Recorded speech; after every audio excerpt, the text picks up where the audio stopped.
സിനിമയുടെ ആധാരശിലയാണ് തിരക്കഥ.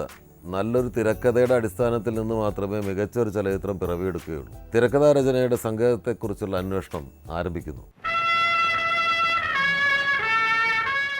മലയാളത്തിലെ തിരക്കഥയുടെ ചരിത്രം മുതുകുളം രാഘവൻ പിള്ള എന്ന ബഹുമുഖ പ്രതിഭയിൽ ആരംഭിക്കുന്നു.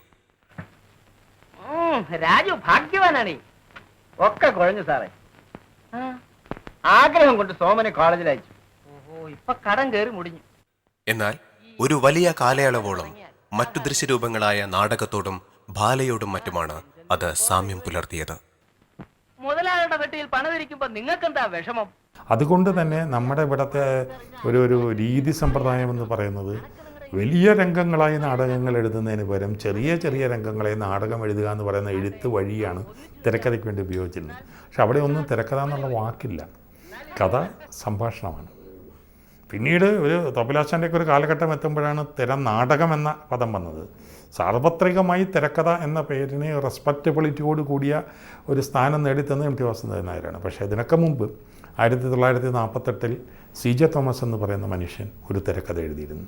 അതിൻ്റെ മാനുസ്ക്രിപ്റ്റിൻ്റെ മുകളിൽ അദ്ദേഹം കൈപ്പടയിൽ എഴുതിയിരുന്നു സ്ക്രീൻ പ്ലേ തിരക്കഥ. തിരക്കഥ എന്ന പദം മലയാളത്തിൽ കോയിൻ ചെയ്തത് സ്ക്രീൻ പ്ലേക്ക് ഇക്വലൻ്റ് ടേമായിട്ട് CJ തോമസ് ആണ്.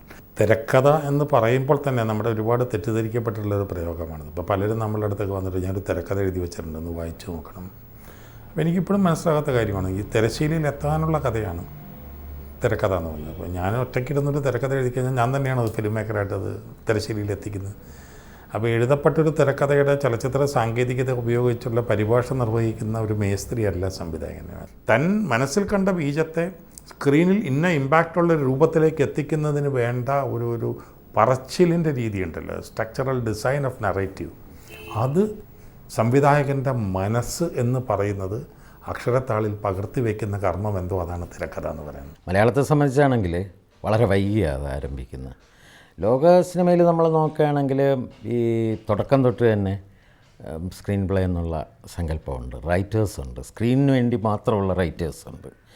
പക്ഷേ മലയാള സിനിമയെ സംബന്ധിച്ചിടത്തോളം ഈ മറ്റെഴുത്തുകാർ തന്നെ നാടകം എഴുതുന്നത് പോലെ, അല്ലാതെ ഒരു നാടകമാണ് സിനിമയിലേക്ക് വരുന്നതെങ്കിൽ ആ നാടകം എഴുത്തുകാരൻ, നോവലാണ് സിനിമയിലേക്ക് വരുന്നതെങ്കിൽ ആ നോവൽ എഴുത്തുകാരൻ, അവർ തന്നെയാണ് സ്ക്രീനിന് വേണ്ടി എഴുതുന്നത്. എഴുതുമ്പോൾ ഒരു കഥ സിനിമയിലേക്ക് വരുമ്പോൾ ഇതിൻ്റെ ഇടയ്ക്ക് മറ്റൊരു ഘടകമുണ്ടെന്നുള്ള ഒരു ധാരണ അവർക്കില്ലായിരുന്നു. അതുകൊണ്ടാണ് അന്നത്തെ ടൈറ്റിൽസ് തന്നെ നോക്കിയാൽ കഥാ സംഭാഷണം എന്നേ ഉണ്ടാവും.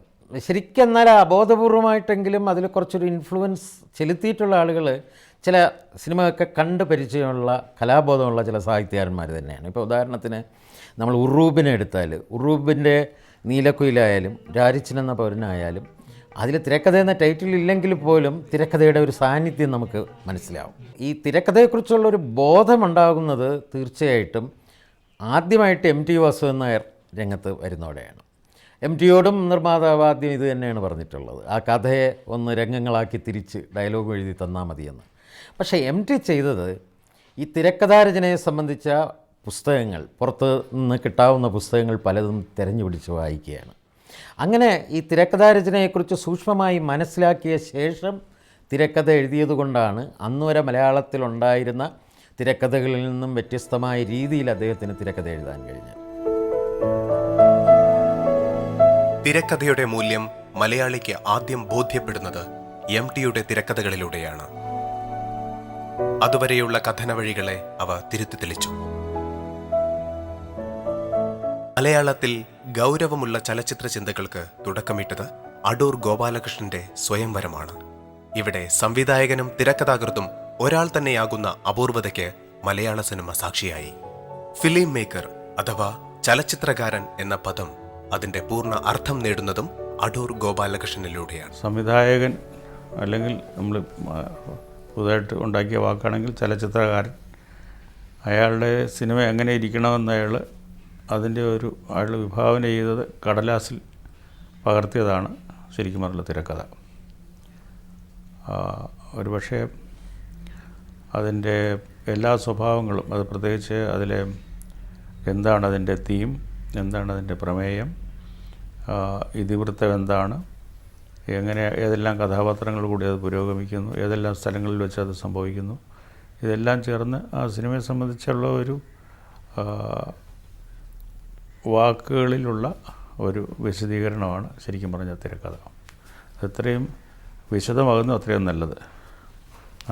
തീർച്ചയായിട്ടും അത് സിനിമയുടെ ബ്ലൂ പ്രിൻ്റ് തന്നെയാണ്, അതിൻ്റെ നട്ടെല്ല് തന്നെയാണ്.